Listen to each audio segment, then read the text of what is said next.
The ring was heavier than she had expected.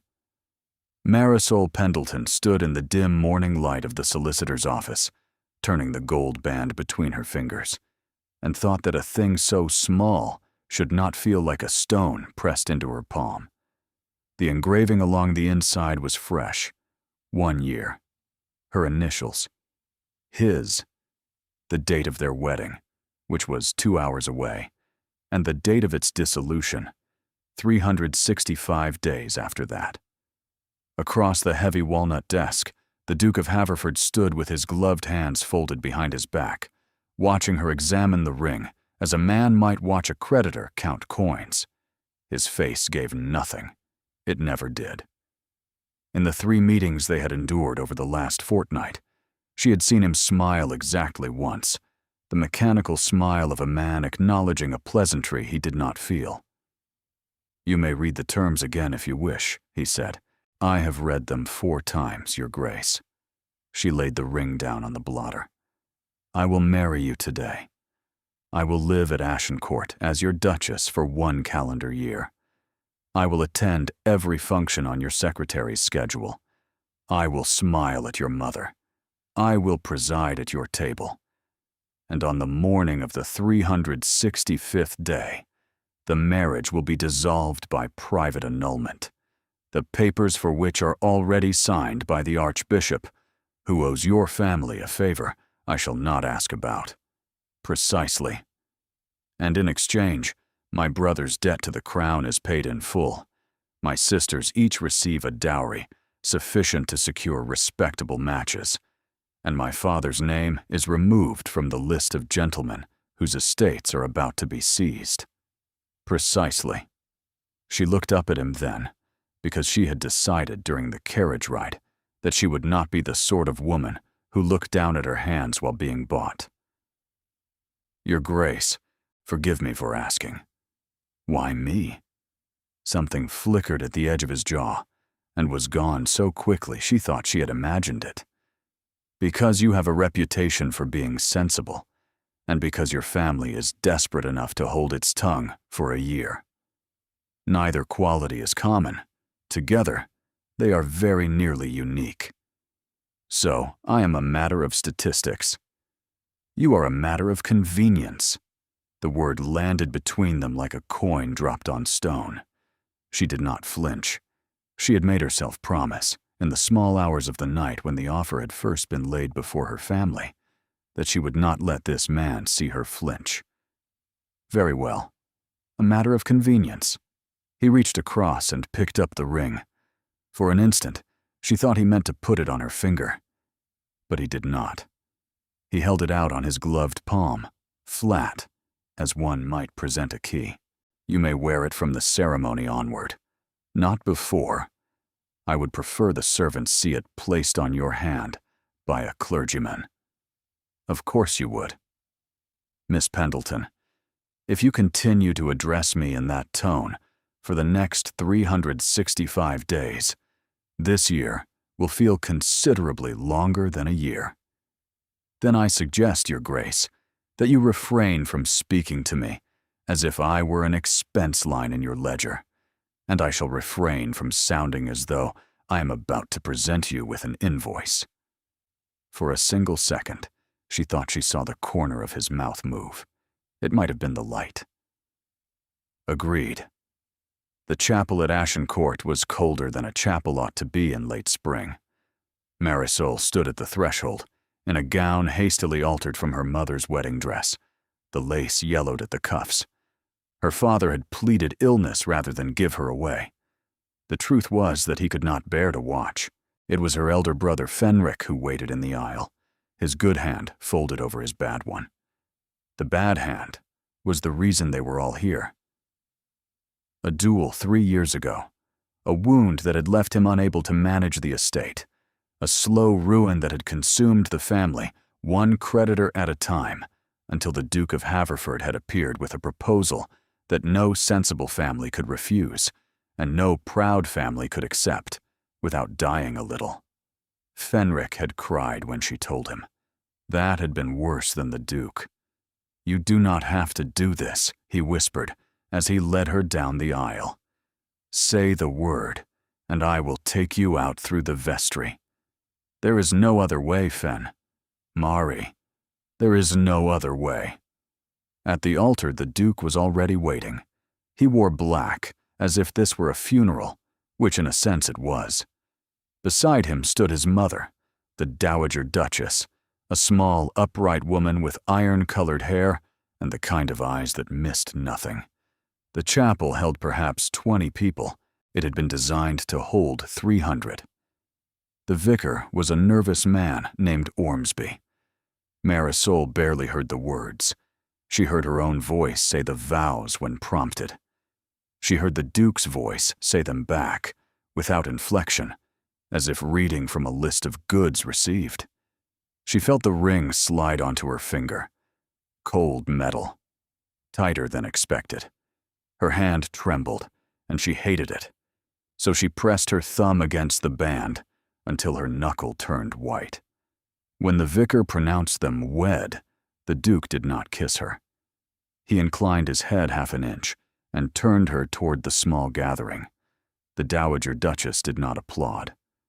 Marisol met her new mother-in-law's eyes across the aisle and received a look that said quite clearly, "I know exactly what you are, and I shall be counting the days." Good, Marisol thought. So shall I.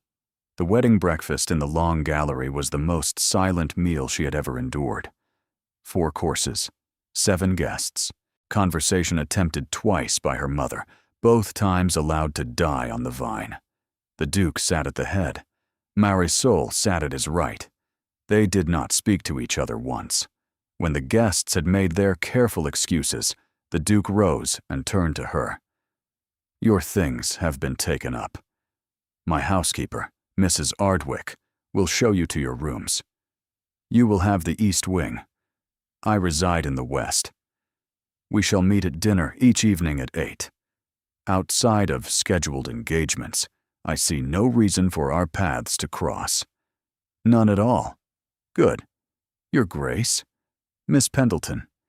"I am afraid I am not Miss Pendleton any longer. You have seen to that yourself." He stopped. For a heartbeat, he looked at her properly, and she saw something move behind his eyes that she could not name and did not trust. "Your Grace, forgive me. The habit will take adjustment. 365 days should be sufficient." He turned to leave, paused at the doorway, and without looking back, he said, "There is one matter I neglected to raise this morning. The terms of the contract are known only to my solicitor, yourself, and me. My mother does not know. My staff does not know. Society does not know. For the year to serve its purpose, no one must suspect that this is anything other than a real marriage. You will be observed closely. My mother, in particular, is a woman of formidable attention. If at any point you give her reason to believe this is a sham, the contract collapses, and with it, every provision I have made for your family." Her breath caught. "You did not raise this detail this morning because you did not wish me to refuse. I did not raise it because I did not wish to give you the opportunity to bargain. That is dishonest, Your Grace. That is practical, Your Grace." Something in the line of his shoulders had gone very tight. "Good evening," he said, and was gone. Marisol stood alone in the long gallery, the gold ring cold on her finger, and she understood for the first time precisely what she had agreed to. Not a year of polite coexistence, a year of performance, a year of convincing a woman with iron eyes that she loved a man who had married her as a matter of statistics. She pressed her thumb against the ring again, hard. 365 days, she whispered to the empty room. Somewhere above her, a clock began to strike the hour, and she counted the chimes until they stopped. Day 1 had begun. The East Wing at Agincourt was beautiful in the way museums are beautiful. Marisol walked through it that first afternoon behind Mrs. Ardwick, the housekeeper. The Flemish tapestries, the long windows overlooking the lake, Nothing in any of the 12 rooms she was shown looked as though a person had sat in it in recent memory. His late Grace closed the East Wing 11 years ago, Mrs. Ardwick said. It has been kept aired, but not lived in. His Grace instructed us to open it this past week. And His Grace's mother. Where does she reside? In the Dower House, across the park. She comes to Agincourt for dinner 3 nights a week, and for the whole of Sunday. In the bedchamber, on the mantel, a clock ticked, and Marisol noticed at once that it ticked in perfect time with one she could faintly hear from somewhere deeper in the house. All the clocks at Agincourt are kept to the same minute, Mrs. Ardwick said. His Grace insists. They are wound every Friday by Mr. Hollish, the under-butler. Of course they are. Mrs. Ardwick's mouth tightened in a way that might have been the faintest suppressed amusement. Mrs. Ardwick, how long have you been in service here? 29 years. I came as a housemaid at 16. Then you knew the Duke as a boy. A small pause. I did, Your Grace. Was he always like this? A longer pause. Mrs. Ardwick looked at the floor, then at the window, then at Marisol. No, Your Grace, he was not. And she left the room before Marisol could ask anything else. Dinner that first evening was taken in the smaller dining room. The Duke arrived precisely at 8. Marisol was already seated at the opposite end, 5 yards off, behind a wall of silver candelabra and an arrangement of hothouse roses so tall she could barely see him past it. Good evening, Your Grace. Good evening. The soup came. They ate in silence. The fish came. She counted bites, stopped, counted roses instead. 23. After the fish, she could bear it no longer. If we are to convince your mother that this is a real marriage, I feel I should point out that we cannot do so across 5 yards of table and a wall of flowers. The flowers are for your enjoyment. I am not enjoying them. Noted. Silence returned. The roast arrived. May I ask a question? You may ask. I do not promise to answer. When your mother is present at dinner, where do I sit? For the first time, he looked up from his plate, and she saw that he had been waiting for this question, weighing her. At my right hand, at the near chair. Then I suggest that until the 3 nights a week when she is present, we also sit at the near chair. It will be easier to sustain the habit than to establish it and lose it and establish it again. He considered her for a long moment. Agreed. Thank you. Do not thank me. It is practical. The next morning, a sheet of paper was delivered to her rooms, written in a strong, precise hand, in ink so black it looked wet. The Duchess of Haverford, schedule of engagements, year 1. 57 dates listed. The tenants' dinner. The harvest ball. 3 court appearances in the spring. A ball at Carlton House. Sundays at the Dower House, every single Sunday. 52 of them underlined in red. At the bottom of the page, a final line. On the morning of the 365th day, a carriage will be prepared to convey you to your family's estate. The contract will be dissolved by noon. The ring is yours to keep or to return, at your preference. She read the last line 3 times. That evening at dinner, she asked him, You wrote that the ring is mine to keep or to return. I did. Why? He was cutting a pear. He did not look up. It was made for you. I have no use for it afterward. It bears your family's crest.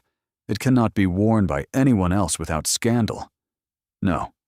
Then why is it mine to keep? He set down the knife. He looked at her for a long moment across the candelabra. Because, Your Grace, when this year is over, I would prefer that you have one thing from it that is yours to do with as you choose. Whether you wear it, or sell it, or throw it in a river, will be entirely your concern. I shall not ask. She did not know what to say to that. He returned to his pair. She lay awake that night for a long time, turning the ring on her finger in the dark. She counted on her fingers the days that remained. 363. The clock on her mantel ticked in perfect agreement with one somewhere deeper in the house, and she thought for a moment that she could hear his clock too, across the whole long width of Agincourt, ticking in the dark of the West Wing in perfect time with hers. On the 7th day, she met the Dowager Duchess for the first time as a married woman. Sunday dinner at the Dower House was a small affair, which Marisol soon understood to be one of the weapons in her mother-in-law's considerable arsenal. A small affair meant nowhere to hide. Marisol arrived on her husband's arm. The Dowager was already seated when they were announced. She did not rise. "Haverford, Your Grace," she said in identical tones. "Mother, come and sit. I wish to look at you both." Marisol sat on a low chair facing the Dowager's higher one. The Duke took the chair beside her, equal in height to his mother's. "So, you have survived a week." "I have, Your Grace." "And how have you found my son's house?" "Beautiful, and very well run. Tell me, what do you make of the East Wing?" Marisol felt her husband go very still beside her. "I find it a little quiet, Your Grace. It has the feel of a room that has been waiting for someone. I hope I do not disappoint it." Something in the Dowager's eyes sharpened. "That is a pretty answer." It was not meant to be pretty, only true. Haverford, your wife is not stupid. I am aware, Mother. You have a tendency to marry for reasons. Tell me now, before the soup arrives. What is the reason?" Marisol did not dare look at her husband. "The reason, Mother, is that I wished to. You may add it to your accumulated disappointments, which I know by heart. You wish to marry a girl whose family was 3 weeks from the auction block. A girl you met at precisely 2 engagements before the announcement was made. 4, Mother. 4 then." She turned back to Marisol.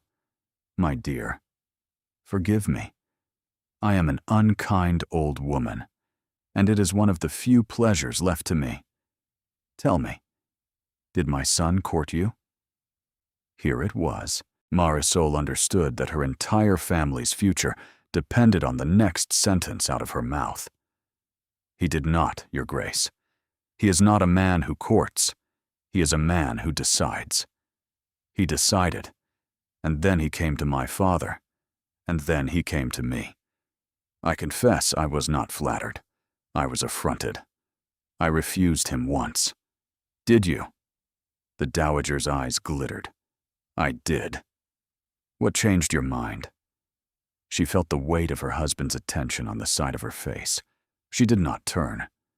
He came a second time, and on the second occasion he did not speak to me as a man speaks to a prospect.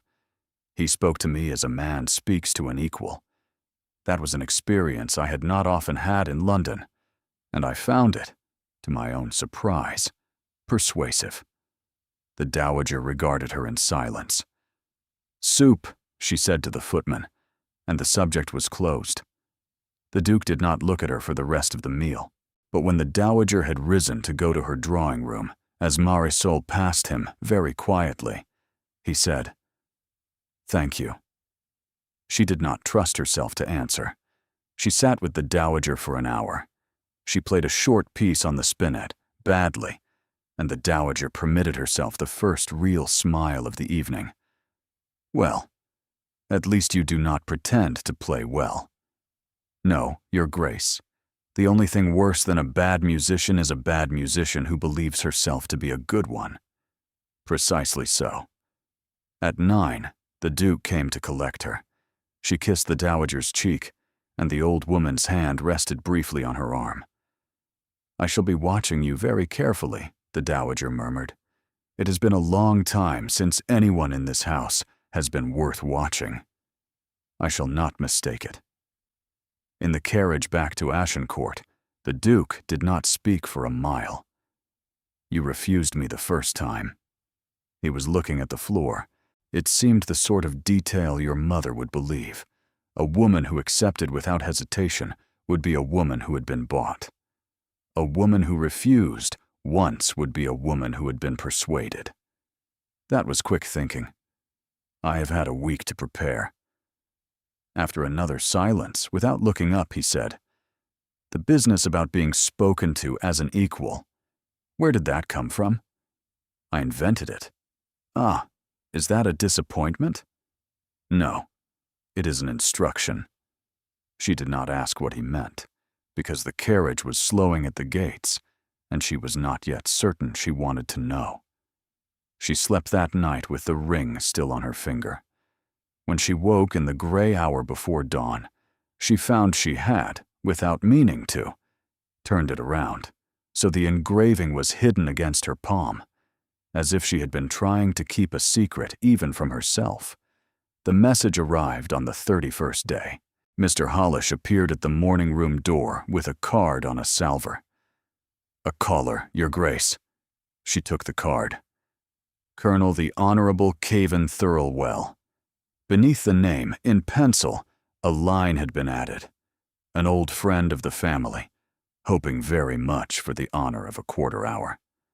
"Is His Grace at home?" "His Grace has ridden out.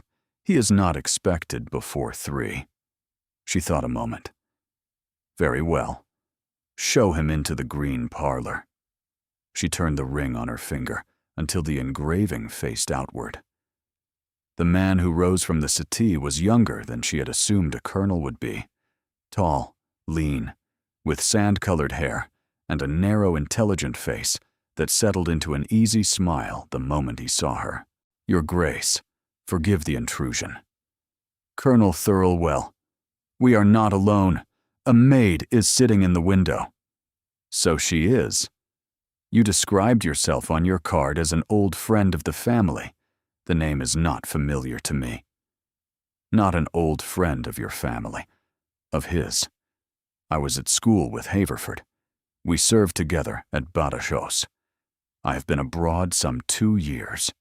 I returned to London and discovered, to my considerable astonishment, that my friend had married.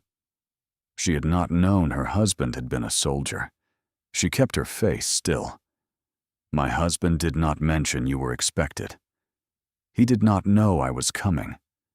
Why are you here before my husband has returned?" His eyes changed, not the smile which remained, something underneath. "You are a very unusual duchess. I have only been at it a month. 31 days, Colonel, which you knew before you came." He laughed softly. "I'm found out. I came early without announcement because I wished to meet you without Haverford present. When I hear that a man like Haverford has contracted a marriage in under a fortnight to a lady he has met 4 times at parties, my curiosity exceeds my manners. You came to inspect me. I came to meet you. That is a gentler word for the same thing." "It is." She regarded him.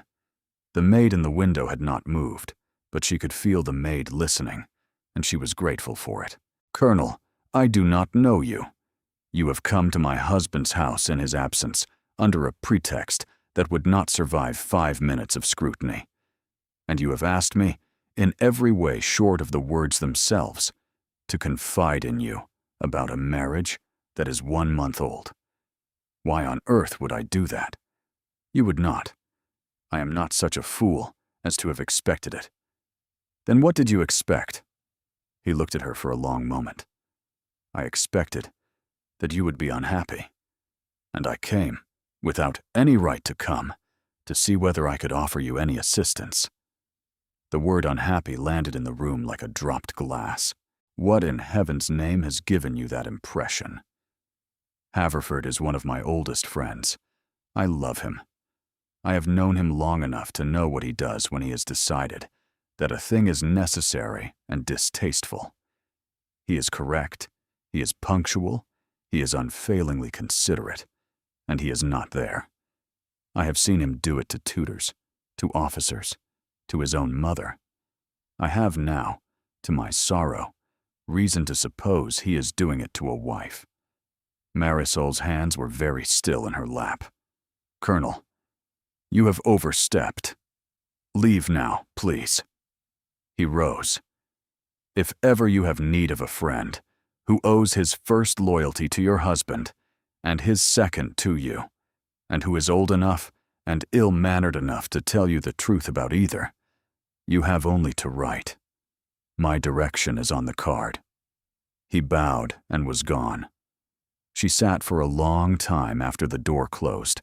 Her husband returned at 3:15 and did not appear until dinner. By then she had decided 3 things. She would not mention the colonel.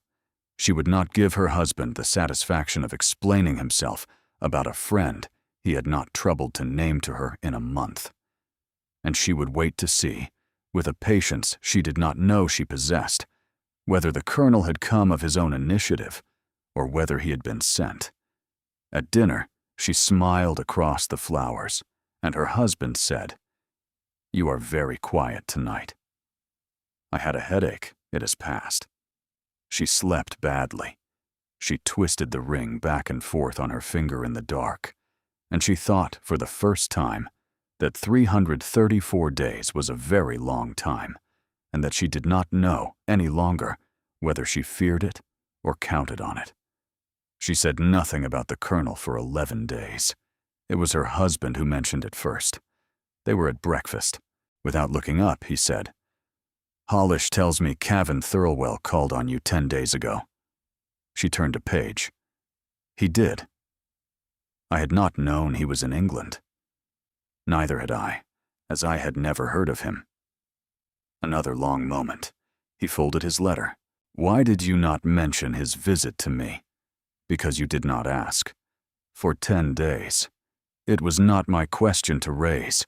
I do not ordinarily report to you who has called while you were at the South Farms.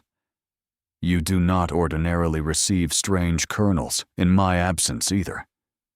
Ah, so we have arrived at the true objection. The true objection is that a man called on my wife under a pretext of friendship with me and spent 3/4 of an hour in a parlor with her and left before I returned, and my wife did not think the incident worth mentioning.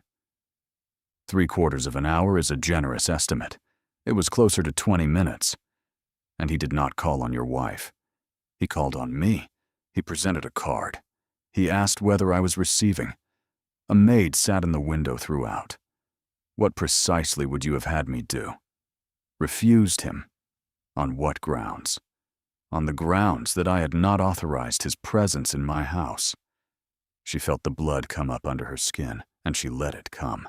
Your Grace, am I required to seek your authorization before I receive visitors in this house? That is not what I said.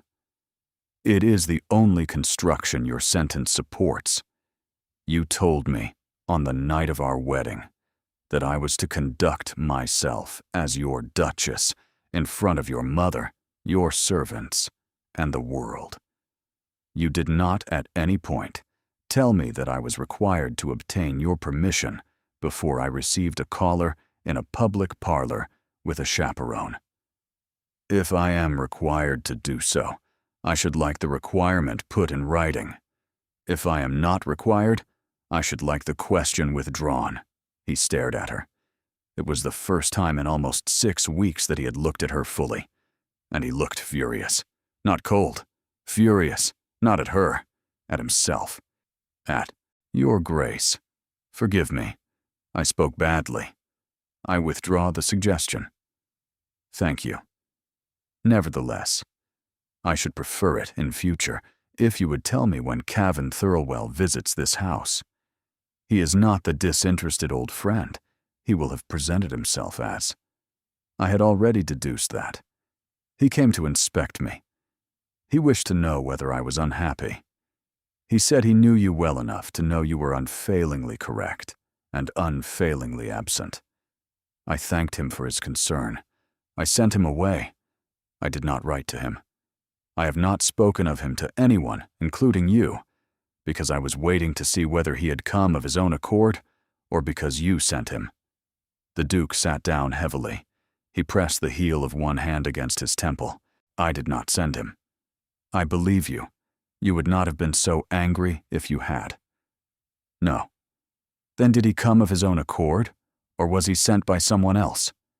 "That is a question I do not yet know the answer to." "Then we shall have to find out. I am not a decoration, Haverford. I was under the impression, at the signing, that I had been selected for my sense. If my sense is to be retained, I should like to be informed of what I am being sensible about." He looked at her for a very long time. "I believe I owe you an apology for most of the last 6 weeks." He drew a breath. He put both hands flat on the table. "Kavan is my oldest friend, but he has a cousin, a man called Gorse, who is my cousin also, distantly, and who stands second in line to my title. If I die without a legitimate heir, Agincourt passes to Gorse. Gorse has debts.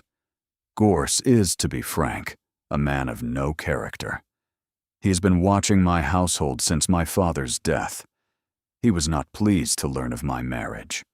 Whether Kavan came on his behalf or of his own initiative out of a genuine if misguided concern, I do not yet know. Until I have found out, I would prefer that you did not receive Cavan Thirlwell without my presence in the house. That is a reasonable request, which is very different from the demand you began with. I have noted it." A silence. "Your Grace, 31 days. I'm sorry? You waited 31 days for someone to treat you as a sensible person. I am embarrassed that it was not me." She could not answer that. She inclined her head, and she said, "I shall be in the morning room," and she went. She sat in her usual chair. She discovered that her hands were shaking, and she did not know whether it was from anger or relief or something else she was not yet willing to name. Something that had to do with the fact that for the first time in 6 weeks, her husband had looked at her and seen her. The ring was on the wrong way round again. She left it there. After that morning, something changed. Not quickly. But he began, in small ways, to be present. He came to the morning room on the 43rd day to ask her opinion on a letter from a tenant. She gave it. He took her advice. He came again on the 45th day, on a matter concerning the hunt, and she gave her opinion, although she had no opinions about hunts and was obliged to invent one. He did not notice. On the 49th day, he asked her to ride. The dowager had told her on the first Sunday about a mare called Periphrasis. He named her himself at 17, and has not had the decency to change it. She is the only living creature at Agincourt who is agreeable. "Would you care to ride this morning?" her husband said. "I have had Periphrasis brought round. My mother mentioned that she might suit you." "Your mother mentioned this when?" "Some weeks ago." She rode with him for 2 hours through the home woods. He handed her down at the stable yard, and, just as she was turning to go into the house, said, "Thank you. I had not ridden with anyone for a considerable time." She climbed the stairs. She had been smiling without knowing it. She examined the smile, as one might examine a bruise, and decided it was not in itself a dangerous thing, and then decided, a moment after that a thing did not have to be dangerous in itself to be dangerous later. She stopped smiling. On the 53rd day it rained with a violence Marisol had not witnessed in years. The roads were impassable by noon. She had nothing to do. She had read all her letters, practiced at the spinet, walked the gallery 8 times, and counted the panes in the east window, which numbered 112. And then she realized she had not, in 53 days, been inside the library at Agincourt. Mrs. Ardwick had told her on her first morning that the library was His Grace's favorite room, that he retired there in the late afternoon, and that he preferred to be undisturbed. The message had been unmistakable. She went to the library. The door was unlatched. She pushed it open. She had expected to find the room empty. She had not expected to find her husband already in it. He was in shirt sleeves. Cuffs turned back once. He was sitting on the floor in front of one of the lower shelves, with books stacked around him, his coat thrown over a chair, his waistcoat unbuttoned at the bottom. His hair, which she had never seen anything but perfectly brushed, had fallen forward, and he had, at some point, pushed it back with an inky hand and left a smudge on his temple. He looked up. For one full second, she saw, before his face could organize itself, a man she had never met. A man who was cataloging books on a wet afternoon, alone, who had, until her hand touched that doorknob, been perfectly content. Then the face she knew arrived. "Your Grace, forgive me. I was told the library was not to be disturbed." Mrs. Ardwick is occasionally overzealous in the protection of what she imagines to be my preferences. Please, come in. You are welcome here. You have always been welcome here. I failed to say so, which I now perceive was an oversight. You are cataloging. I am rearranging. My father's system was eccentric. I am imposing one of my own. May I help? He looked up at her. Yes, if you should like to. She sat down on the floor. She did it before she had considered that a duchess does not sit on a library floor in any well-conducted household in the kingdom. She sat because he was sitting. He handed her a book. Travels. Shelf above. Any order you like. I have given up on alphabet. A bold choice. A defeated one. She laughed. It slipped out of her before she had decided whether it was permitted. She looked up, alarmed at herself, and found him looking at her with an expression she had not seen on his face in all the days they had been married. He was smiling. A real one, almost surprised. You smiled. Did I? I thought it only fair to warn you. I shall guard against it in future. Please do not. They catalogued books until the dinner bell rang. He told her that the volume of sermons in the morning room had belonged to his grandmother and was the worst book in the house, and she told him that she had been pretending to read it for 6 weeks, and he laughed quietly, only once. When the dinner bell rang, he stood up and offered her his hand to help her up from the floor. She took it. She had never touched his bare hand before. It was warm, ink-stained. It closed around hers with a steadiness she felt up her arm and in her shoulder, and somewhere low and unfamiliar in her chest. He held on for one heartbeat longer than he ought to have. She did not pull away. He let it go. "Dinner," he said. His voice was slightly rough. When she went up to bed that night, she looked down at her hand. Her palm, where his hand had closed around it, felt warm, as if the warmth had stayed. 312 days remained. She pressed her palm flat against the cold marble of the dressing table to make the warmth go, and it didn't go, and she understood that the trouble had begun. Colonel Thirlwell called again on the 61st day. He came on the open invitation of a letter from the Duke, and he brought his sister, a Mrs. Rowena Carsbrook, a widow of perhaps 40, with a kind, tired face, and her young son, Master Pyrrhon, a boy of 7, who, upon being told that her Grace was the Duchess of Agincourt, asked whether that meant she owned the peacocks. "I do," Marisol told him gravely. "All 4 of them." "Do they bite?" "Only if provoked." "I shall not provoke them," said Master Pyrrhon, and went off to examine the terrace. It was the first laugh Marisol had heard in the house that was not her own. The Duke remained in the drawing room throughout. He sat in the chair beside Marisol's. He poured her tea when her cup was empty without being asked.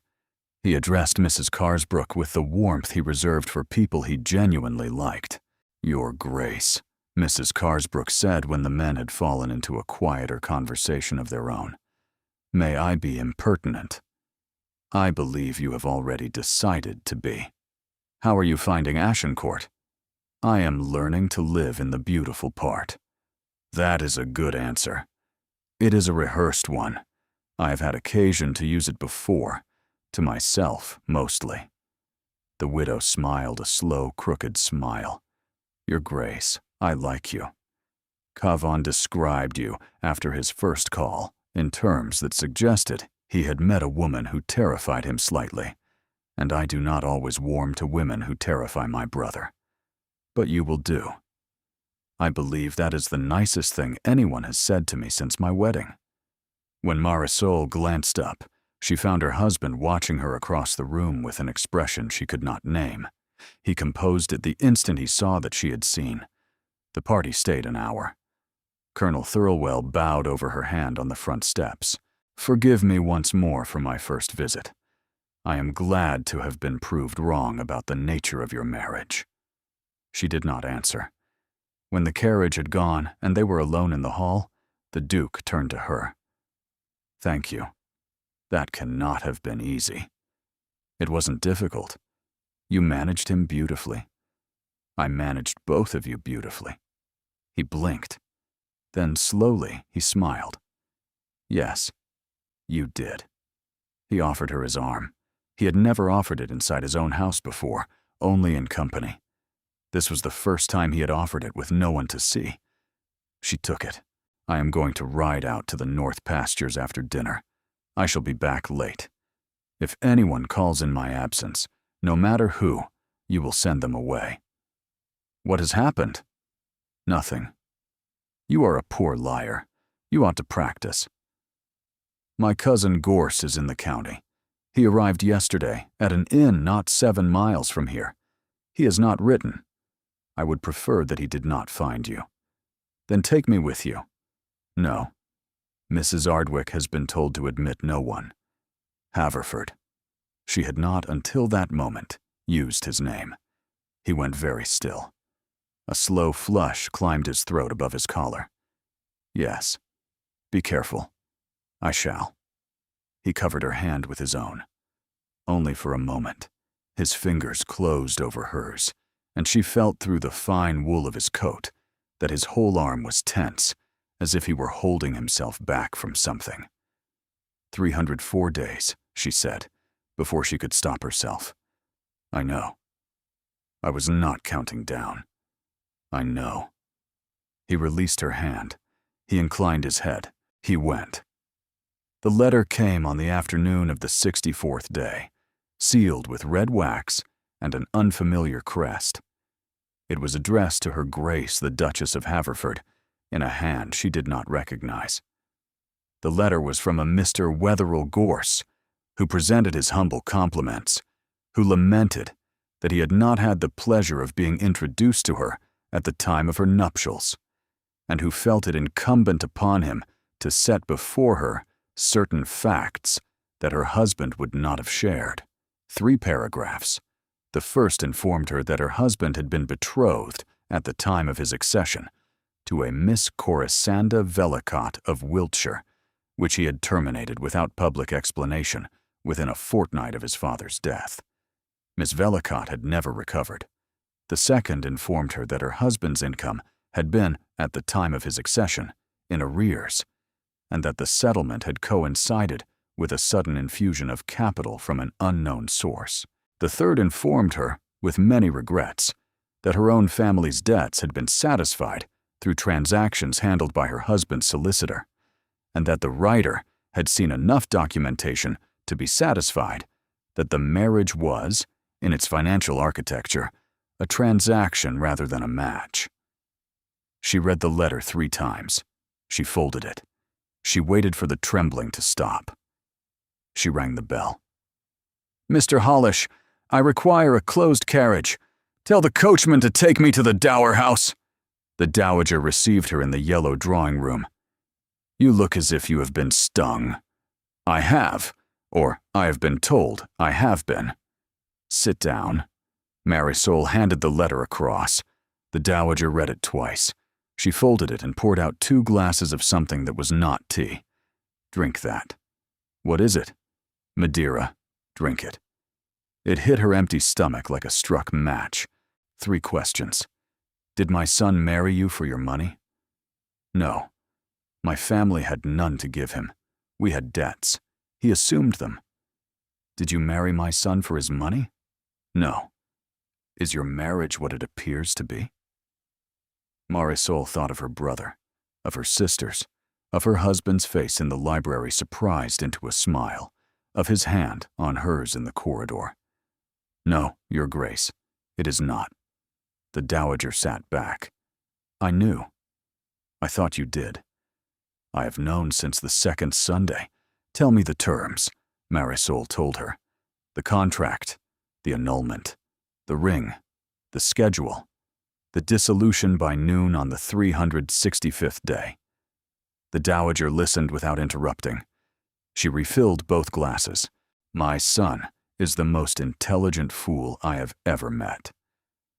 Wetherell Gorse is a distant cousin who has been attempting to insert himself into the succession since he was 20. The letter is half invented. Miss Vellicott is real, but was never betrothed to him. The arrears were real, and were satisfied by 4 years of tedious economy, which I watched him impose upon himself. Your family's debts. That part he has told you the truth about. He has? Good. She laid her hand, dry and cool, on Marisol's wrist. Child, you have been playing a role for my benefit for 64 days so competently that I gave up trying to see through it by the 4th Sunday. My son was not always like this. His father was a cold and difficult man who made him colder in self-defense. By the time he came into the title, he had already trained himself out of the habit of wanting things. And then he married you, because he thought he had found the only woman in England he could marry without wanting. And he was mistaken. Marisol could not speak. Gorse is trying to make you run before the year is out. If you run, the contract collapses, and the thing he has been attempting for 20 years becomes possible. You will not answer this letter. You will show it to my son this evening. You will trust him to deal with Gorse. Yes. 2 more things. If, at the end of your 365th day, you decide you do not wish to remain, you will come to me first. And if you decide you do wish to remain, you will come to me then also. Yes, Your Grace. She showed her husband the letter that evening. He read it in the library, standing. He read it twice. When he had finished, he set it very carefully on the desk and pressed both his hands flat on either side of it and bowed his head. She saw for the first time what her husband looked like when he was truly angry. It was not loud. It was only very still. I shall deal with this. Thank you for bringing it to me. His hand closed around the letter, the way a hand closes around the hilt of a drawn sword. 2 questions before I leave for London in the morning. Did he frighten you? Yes. I'm sorry for that. What is the second question? He looked up. For the first time in 64 days, he did not look away. Are you still here? On the 365th day? Her breath stopped. I do not know. That is an honest answer. It is the only answer I have. He nodded. He folded the letter. He put it in his coat. I shall ask you again when I come back. He was gone 11 days. In his absence, the house felt like a held breath. Mrs. Ardwick watched her with a new and careful kindness. Mr. Hollish admitted no callers. A letter came each second day, ending always with the same line. I shall be home on Tuesday, if matters permit. They permitted.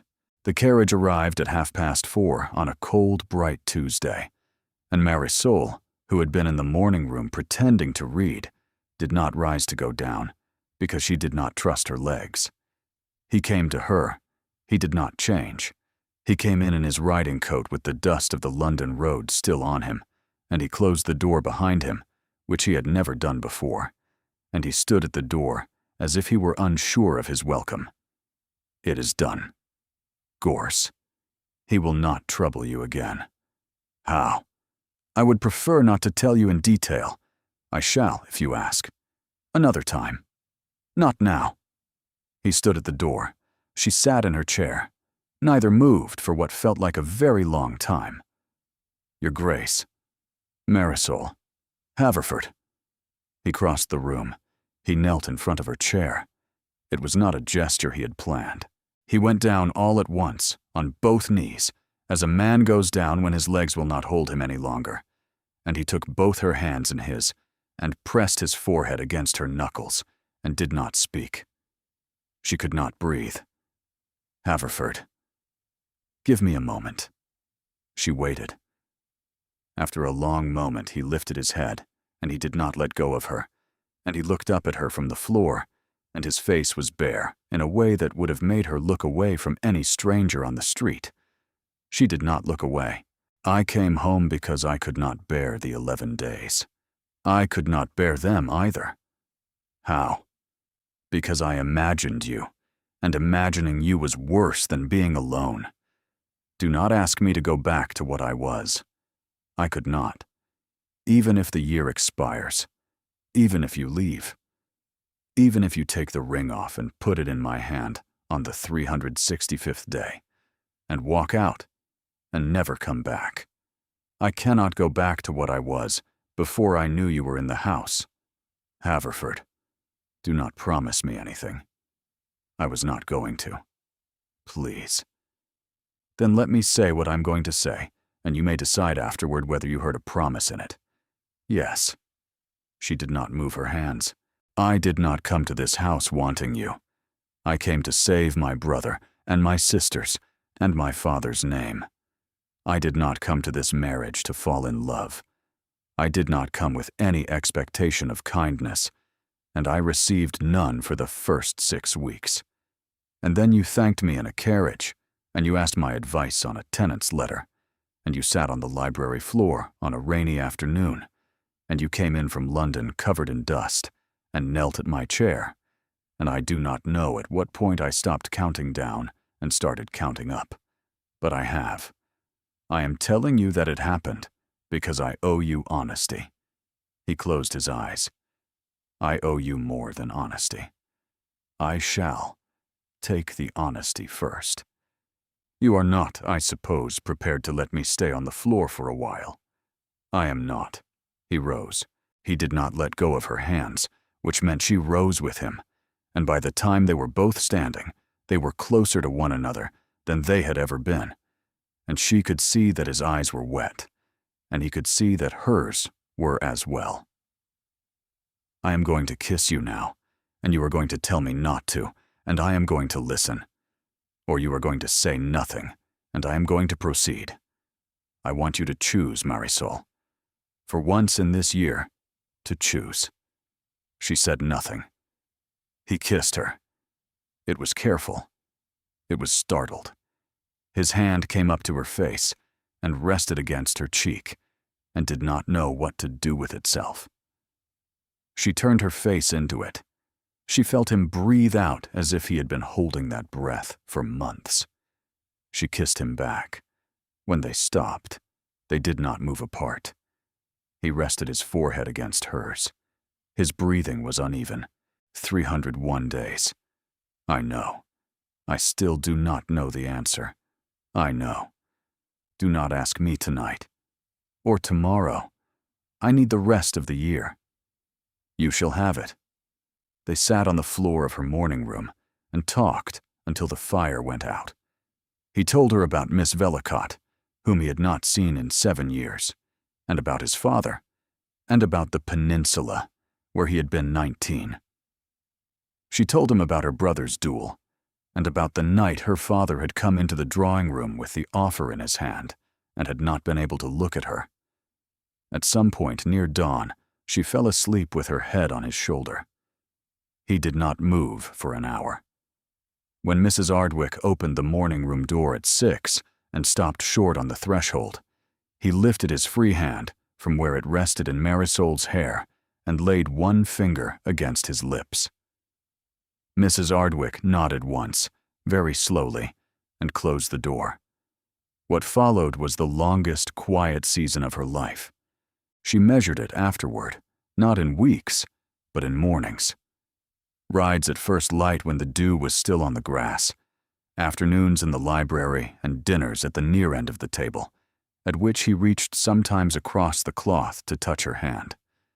Sunday dinners at the Dower House, during which the Dowager watched them both with an expression that was no longer appraising, but something closer to grim satisfaction. She kissed him in the orchard on the 112th day, when the apples were in blossom.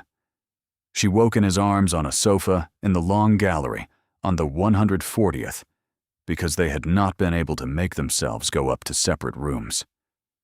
She did not, during that time, look at the calendar, because she had discovered that if she did not look, the numbers did not apply. On the 232nd day, his solicitor came down from London. He was an elderly man named Tregarth, thin and dry and polite, and Marisol had met him only once before, at the signing, and had not thought of him since. She met him again in the hall, as he was leaving. "Mr. Tregarth." "Your Grace." He cleared his throat in the small, apologetic way of a man who had remembered, at the last moment, a thing he had been instructed to do and was not looking forward to. "His Grace has asked me, in the course of our discussions today, to have the annulment papers placed into final form. I am to bring them back on the 362nd day, so that all is in readiness. I wished you to know, so that you need not be troubled with the detail." She smiled at him. She did not know afterward how she smiled. She only knew that she reached her rooms, closed the door, and stood with her back against it, and did not cry, because crying would have been easier. He had instructed his solicitor to have the annulment papers placed into final form for the 365th day. On the 232nd day, she had been on the floor of the library with him. She had been in the corridor. She had been on the morning room floor at dawn, with her head on his shoulder. She had kissed him in the orchard. She had woken in his arms. She had begun, in the private quiet of her own mind, to answer his question. She had not yet told him. And on the 232nd day, he had told his solicitor to finalize the papers that would end the marriage on the 365th. She sat down at her writing desk. She took out paper. She dipped the pen. She did not write. At last she rose. She went to her dressing room. She took off the ring. She laid it on the velvet tray. She looked at her bare hand for a long time. Then she put the ring back on, because she was not the sort of woman who made decisions in 1 hour. She slept badly. She avoided him the next morning. Tregarth was at breakfast. By the time her husband returned from the village, she had gone out herself, and came back only in time to change for dinner. She sat through dinner. She did not look at him fully. "Marisol, have I done something? I have a headache. It has not passed. Your Grace, Haverford, please, tomorrow." On the following morning, she made herself sit through breakfast, and when he asked whether she would ride, she said yes, because she had to find out. She waited until they were in the home woods, where no one could overhear. "Mr. Tregarth mentioned, quite by accident, that you had asked him yesterday to place the annulment papers into final form, and to bring them down on the 362nd day. He reined in. "Yes, I did ask him that." "On the 232nd day. Was there a reason for the timing?" He did not answer at once. His face had gone careful in the way she had learned to dread. "Yes, I did not want him to draw the papers at the last minute. I asked him to prepare them quietly, so that if they were ever needed, they would exist, and if they were not needed, they could be destroyed without ceremony. You did not ask him to burn them. You did not tell him they would not be needed." "No." "Why, Haverford?" "Because I have not asked you, and I did not want to put you in a position where refusing me would cost you anything other than the refusal. I wanted the papers to exist. I wanted you to be free to choose on the 365th day, without having to fear that if you chose to go, there would be no means of going. I thought I was doing you a kindness. You were preserving my means of leaving you on the 232nd day. Yes. Did it occur to you that a woman who has spent these months being loved quietly by her husband might not wish to discover, from his solicitor, that her husband has spent those same months making certain that she could leave him neatly on an agreed date? No, it did not. I see. Marisol, please. No, not today. She turned the horse. She rode back alone. She went up the back stair. She sat at the dressing table. She took off the ring. She laid it on the velvet tray. This time she did not put it back on. She sat for a long time, and she understood two things. The first was that he had not been dishonest. He had done what a careful man does, which was to preserve her freedom at the expense of his own vulnerability, from the most loving motive he was capable of, and he had failed to understand that the act of preserving her freedom was itself an injury, because it said, more plainly than words, that he had not yet believed she was going to stay. The second was that she had not yet told him she was going to stay. She had been waiting to hear him beg her to, and he had not, because he was the sort of man who could not, because 30 years of being trained not to want had made asking for a thing feel, to him, like an act of violence. 133 days remained. She left the ring where it was. "Have a trunk brought up," she told her maid. "The small one from the dressing attic. I shall be going to my sister's in Kent for a fortnight." She drew a sheet of paper toward her, and she wrote 4 lines. "I have gone to my sister in Kent for a fortnight. I require the time. I am not breaking the contract. I shall return in time to keep it. I ask that you do not come after me." She signed it. M. She laid the note on the mantel where he would find it, and she went to pack. Kent was cold.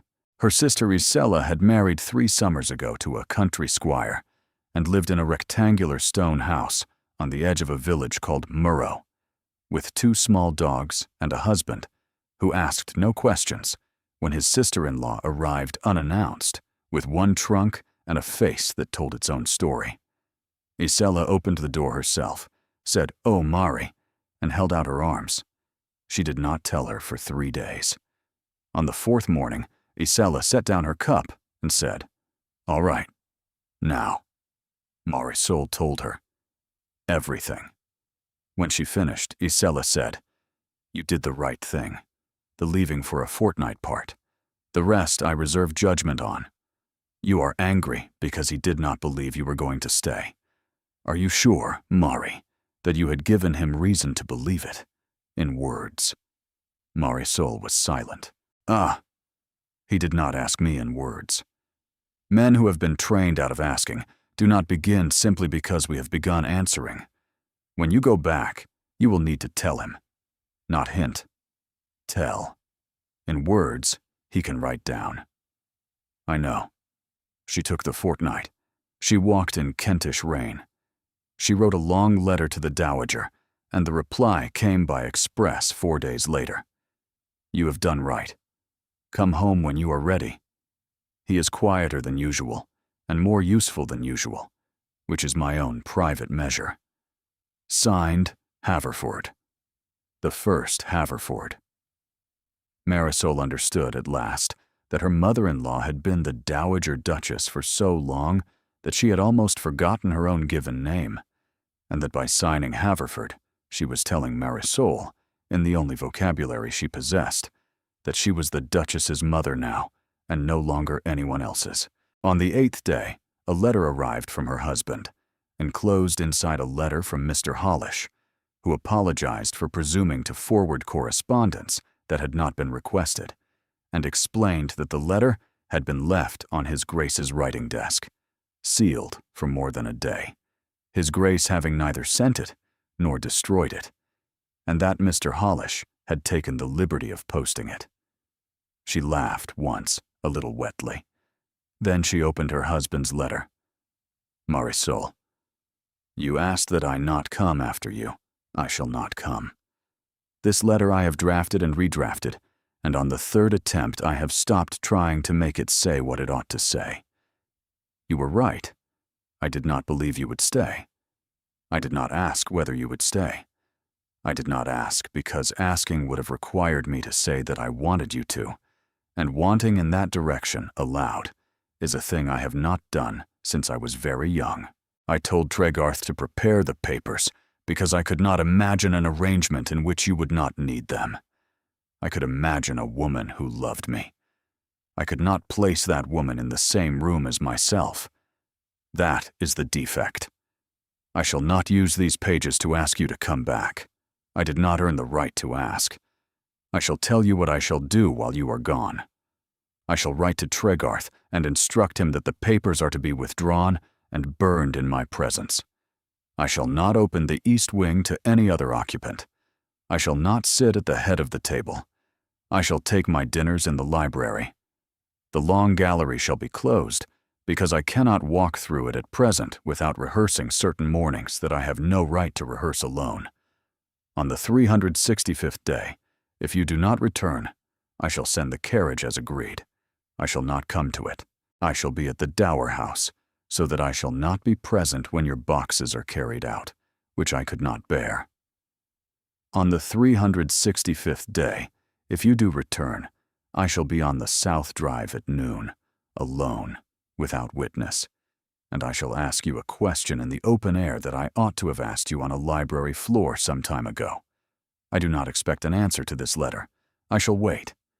I am learning, finally, how to wait. Haverford. Beneath the signature, very small, added with a different pen. It is quieter here than you would suppose possible. The clocks keep time, but nothing else does. She read the letter 4 times. On the 5th, she laid it flat on the table and put her hand over it, and closed her eyes, and sat like that, until Isella came in and did not ask. Isella, I am going to stay. I know. I mean for another week, here. But I am going to stay. With him. Afterward. I've known since you walked in. She wrote to him on the 10th day. Haverford, I have received your letter. Do not burn the papers yet. Leave them with Tregarth. Not because I shall need them, because I wish to burn them myself in your presence when I come home. Your letter arrived at a useful hour. I am keeping it, Marisol. She came home on the 258th day. She took the last stage and hired a chaise and paid the driver extra to say nothing at the gate. She came in at the south gate, walked up on foot. The house was quieter than she remembered. She reached the south terrace, tried the garden door, which was unlocked, and went in. He was in the library, at the long table by the window, back half to the door, a ledger open, a pen in his hand, in shirt sleeves. His hair had fallen forward.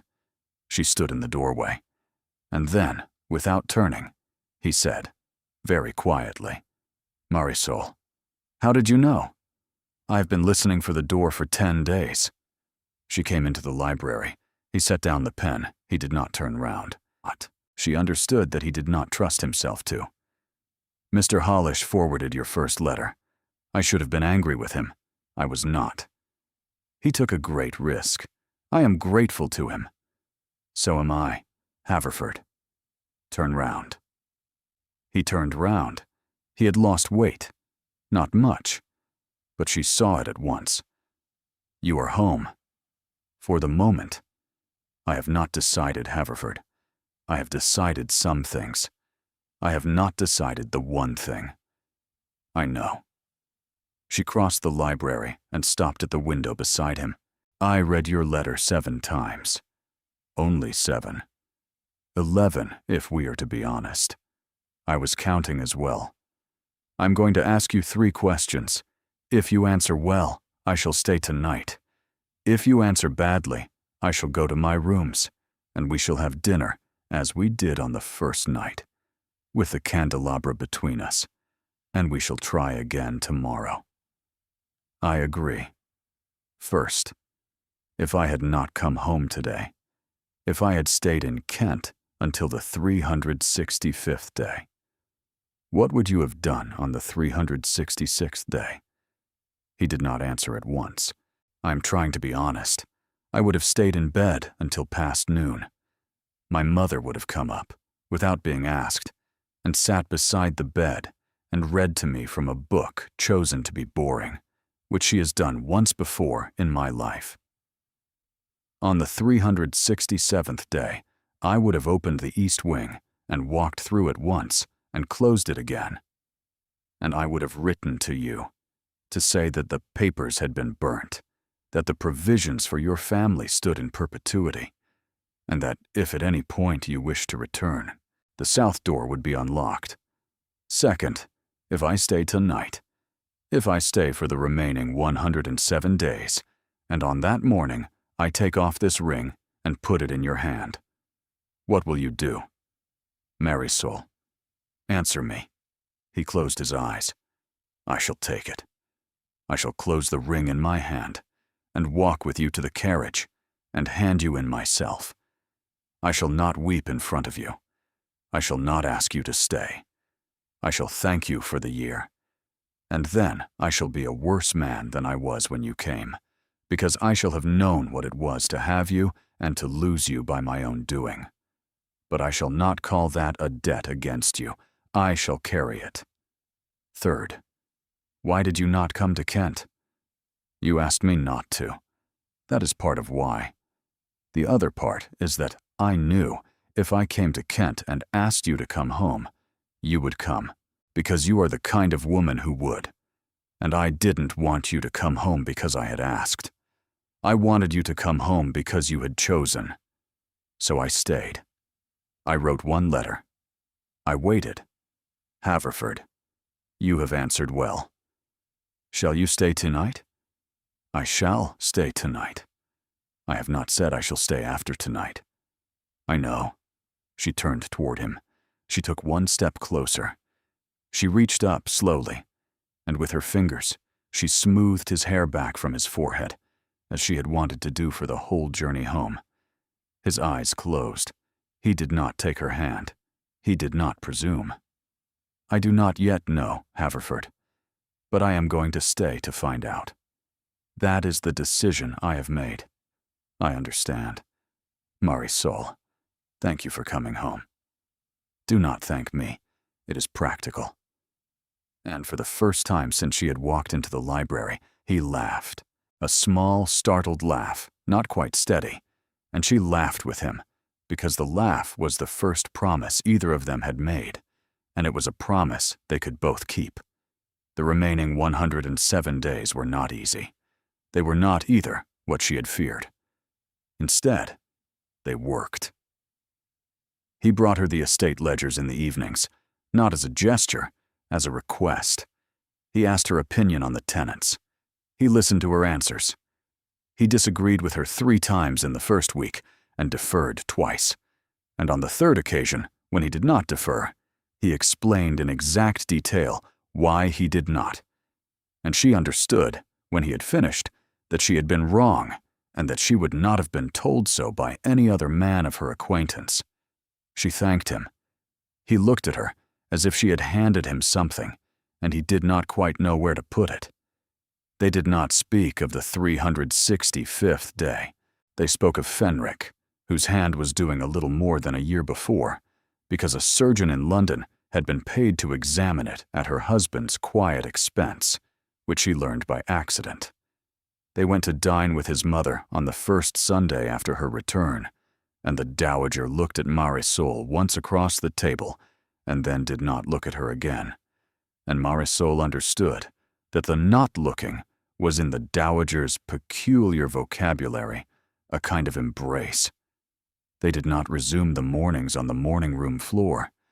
They sat together every evening in the library, one at each end of the long table, and they read, and they spoke across the length of it, as if rebuilding a language they had used to speak fluently and had forgotten. He did not touch her. He did not try. She understood that he was waiting for her, and that he would wait for the remaining days if he had to, and that he would not be the one to move first. She let him wait. not out of cruelty, out of care. On the 329th day, a note came from the solicitor. The papers remained in the safe in final form, and he would bring them down on the 362nd day, unless otherwise directed. Her husband brought the note to her at breakfast. He set it beside her plate. He did not speak. She read it. She folded it. He is to bring them down. Yes. Thank you. They did not speak of it again. On the 341st day, Colonel Thirlwell came to dine with his sister. They stayed 3 nights. Mrs. Carsbrook embraced her on the front steps. You are happy here. I think I am. Don't think. Decide. Some things cannot be deferred past a certain day. I know. On the 354th day, the Dowager fell ill. A chill, a cough, a fever of 2 nights. The physician said there was nothing to fear but age and draughts and Madeira, 2 of which the Dowager was unwilling to renounce. Marisol sat up with her in the yellow drawing room, while her husband slept in a chair in the corner. Near 3 in the morning, the Dowager opened her eyes. Child, what day is it? The 355th. 10 days. Have you told him? Not yet. The old woman smiled. Be kind. He has been managing. Do not make him wait until the day. I shall not. She told him on the 357th day. It was a Tuesday. They were in the library after dinner. She said, without preamble, without sitting up, Haverford. Yes, I am going to stay. He did not move. For a long moment he did not breathe. She could hear, in the new silence, the 2 clocks in the library ticking in their perfect agreement. Marisol. Do not speak yet. I am going to stay, but I shall not stay on these terms. I shall not stay as the Duchess of a contract. I shall not stay as the woman who came to this house in a gown altered from her mother's dress. I shall not stay as the woman who was told, on her wedding night, what the terms of her presence would be. That woman has done her year. She has earned her freedom. Yes. If I am to stay, I shall stay as a woman who has been asked, not by a contract, not by a solicitor, by a man, in the open air. On the 365th day, at noon, on the South Drive, without witnesses, you will ask me the question you said in your letter you would ask. I shall be ready to answer it. If you ask it, I shall stay. If you do not ask it, I shall go, and I shall not hold it against you. Do you agree? I agree. I have not told you that I love you, Haverford. I shall not tell you tonight. I shall tell you on the 365th day, after you have asked, not before. I know your reasons. Good. Go on with your ledger. I cannot. I cannot go to bed either. Come and sit by the fire. We shall sit, and we shall not speak, and we shall watch the fire until one of us is able to move. He crossed the library and sat down beside her, not touching. She laid her hand on the cushion between them. After a moment, slowly, as if asking permission, he laid his hand over hers. Their palms met, his fingers closed. They sat like that, watching the fire for a very long time. On the 362nd day, when Mr. Tregarth came down from London with the annulment papers in a leather folder, Marisol met him in the library. Her husband was present. So was the Dowager, who had risen from her sickbed for the occasion and been installed in her favorite chair with a rug over her knees and a glass of Madeira in her left hand. Mr. Tregarth, please lay the papers on the desk. He laid them. Thank you. You may now go and take some refreshment with Mr. Hollish. Your Grace, the signing is a matter I am required to witness. There will be no signing, Mr. Tregarth. A pause. The solicitor looked between his client's mother, and his client's wife. Ah, I see. The solicitor bowed, with a trace of a smile he did not quite suppress, and withdrew. When he was gone, Marisol picked up the folder. She walked to the fireplace. She opened the folder, took out the papers, and laid them on the fire. They caught at once. Her husband stepped forward and, with the iron, pushed them deeper into the flame. They stood together, the three of them, and watched the papers burn. "Good," said the dowager, when the last corner had gone. "Now, I shall have my nap." The 365th day began in a morning mist that burnt off by 11. Marisol rose early. She did not ring for her maid. She dressed herself slowly in a soft gray gown she had made in the village 3 weeks earlier, without telling anyone, because she had decided that whatever else might be true of this day, she would not meet it in any garment that had ever belonged to the woman she had been before. She took the ring off. She laid it on the velvet tray. She looked at her bare hand for a long moment. Then she went down. She breakfasted alone in the morning room. Her husband did not appear. She knew that he was in the library, because she had heard him pass her door an hour before, and she knew, because she knew him now, that he was pacing. At 11 she went to the dower house. The dowager rose when she came in. "Child, is it to be today?" "It is." "Then I shall stay here until he rings. He is to ring the great bell at the stable yard." "He is." "I shall listen for it. Your Grace, if it is not to be, if I find that I cannot. Then you shall come here on your own feet, and we shall have our talk. You promised me." "I shall come." The dowager kissed her cheek once, dryly. "Child, if it is today, I am glad.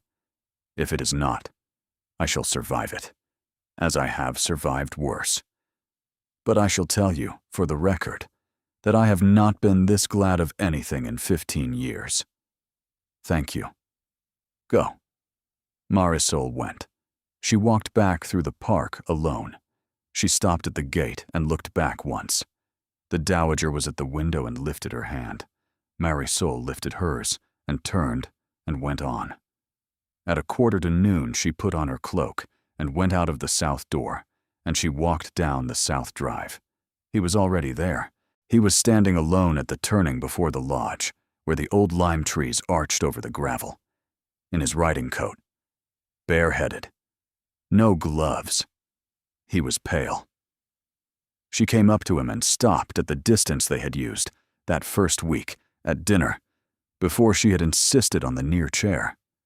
"Your Grace. Your Grace. Marisol. Haverford. It is noon. It is noon." A long silence. The lime leaves stirred. "I have the carriage prepared if you wish it. It is at the stable yard. I have told the coachman to bring it round on the sound of the bell. He has been instructed that the bell may not ring, in which case he is to stand down. The carriage is a thing that will happen or will not happen. It is not waiting for you. It is waiting for me." "I understand." Marisol. "Yes." She reached into her cloak pocket. She took out the ring. She held it out to him on her open palm. His face did not move. He did not look at the ring. He looked at her. "I am placing it in your hand, Haverford, because you told me on the day you gave it to me that it was mine to keep or to return. I am returning it because I don't wish to wear it any longer as the ring of a contract. That contract ends today. I have placed it in your hand so that you may give it back to me, if you wish, on your own terms, as a new ring, which I shall accept or refuse on my own." He closed his hand around it, very slowly. His fingers were trembling. So were hers. Marisol Pendleton. "Yes.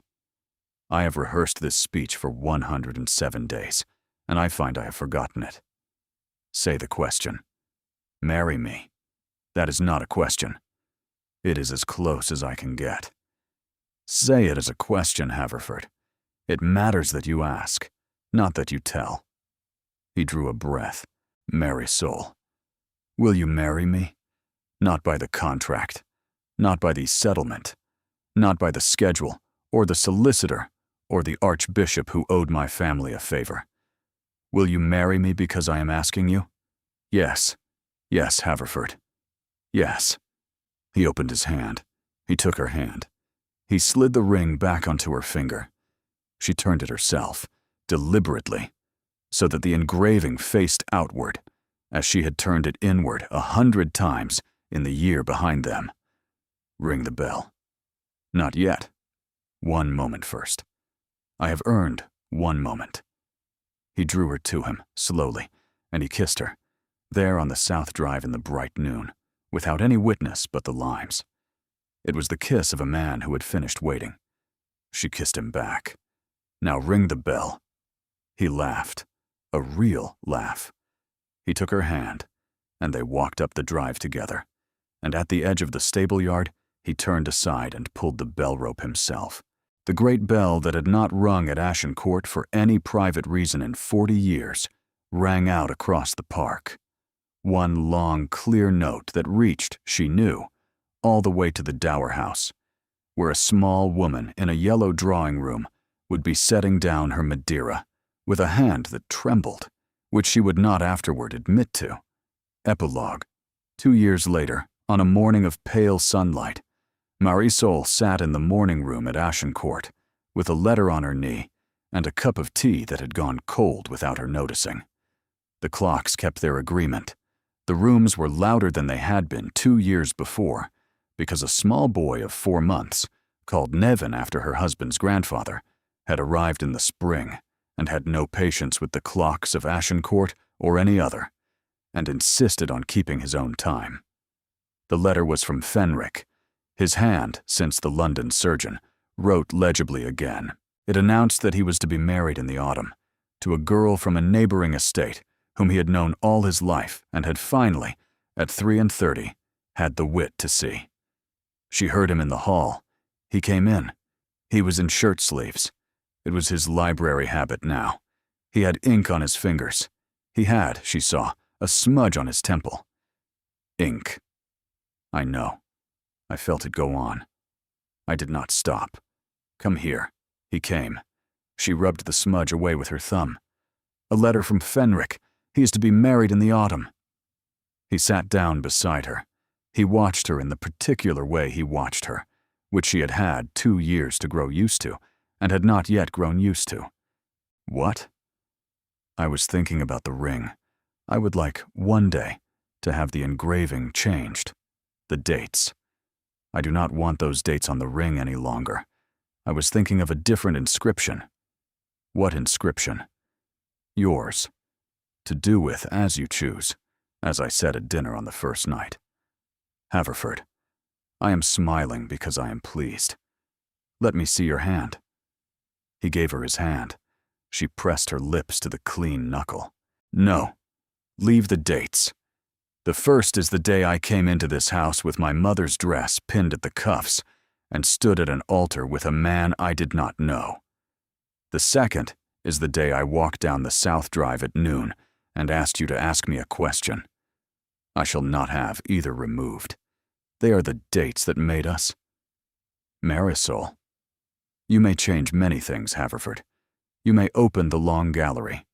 You may ring the stable bell whenever you wish. But you shall not erase the calendar of this house.